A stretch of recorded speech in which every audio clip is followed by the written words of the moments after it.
હવે આપણે જે અખાત્રીજના પવન વિશેની વાત કરવાની છે. આમ જોવા જઈએ તો અખાત્રીજના દિવસે પણ પવનને આધારે આપણે નક્કી કરી શકતા હોય છે કે આવનારું ચોમાસું કેવું થશે. જેની અંદર અખાત્રીજ આજે જોવા જઈએ તો આજે 17 એપ્રિલ 2026 છે. પરમ દિવસે 19 એપ્રિલ 2026 ના રોજ અખાત્રીજ છે. અખાત્રીજના દિવસે પહેલા તો પવનની દિશા કઈ રીતે જોવી અને કયા સમય જોવી, તો પહેલા હું આપને જણાવી દઉં. જે સૂર્ય ઉદય થાય એટલે કે જે સૂર્ય સવારે ઉગે એનાથી 96 મિનિટ પહેલાની જે સમયગાળો હોય છે એ આપણે પવન જોવાનું હોય છે. સરેરાશ 96 મિનિટ છે એ આપણે પવન જોવાનું છે સૂર્ય ઉગે ત્યાંથી પહેલાની 96 મિનિટ. અને એની અંદર મોટા ભાગે આપણે જે પવન જોવાનો હોય એ ખુલ્લા પટની અંદર એટલે કે ખેતરોમાં જોઈએ તો જ વધારે અંદાજ આવે. શહેરી વિભાગ હોય અથવા તો ગ્રામ્ય વિસ્તાર હોય ત્યાં તો પવન છે એ ફરતા હોય એટલે ત્યાં અંદાજ ન આવે. એટલે ખુલ્લા વાતાવરણની અંદર ખુલ્લા પ્લોટની અંદર અથવા તો ખેતરની અંદર આ પવન છે જોઈ શકાય. અને આ પવન જોવા માટે પણ ઉત્તમ રીત એ છે કે આપણે ખુલ્લા ખેતરની અંદર ધુમાડો કરીએ તો ધુમાડો કઈ દિશામાં જાય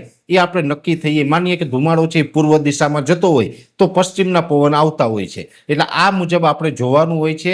હવે માની લઈએ કે આપણે એ મુજબ સૂર્ય ઉદય થાય એનાથી 96 મિનિટ અગાઉ આપણે જોઈએ છે.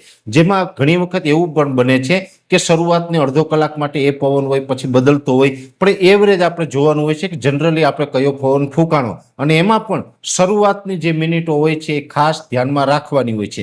ત્યારે હું આપને જણાવી દઉં જે ચારે બાજુની જે દિશા છે ટોટલ આપણે 8 દિશા ગણવામાં આવે છે. પૂર્વ, પશ્ચિમ, ઉત્તર, દક્ષિણ, ઈશાન, અગ્નિ, નૈઋત્ય અને વાયવ્ય. આ 8 દિશા છે જેની અંદરથી માની લઈએ કે પવન છે એ દક્ષિણ દિશાએથી ફૂંકાય તો વરસ નબળું થાય અને મોટા ભાગે અર્ધ દુષ્કાળ જેવી પરિસ્થિતિનું નિર્માણ થાય છે. હવે એની જગ્યાએ જો નૈઋત્યના પવન ફૂંકાય તો વર્ષ ખૂબ સારું થાય. જો કે ખેતી પાકોની અંદર રોગ જીવાતનું પ્રમાણ વધુ જોવા મળે અને સાથે વરસાદ છે એ પણ એકાદ વખત તોફાની પણ જોવા મળે છે. એટલે નૈઋત્યનો પવન ફૂંકાય, નૈઋત્ય દિશામાંથી પવન આવે તો પણ એ સારા ચોમાસાના લક્ષણ ગણી શકાય.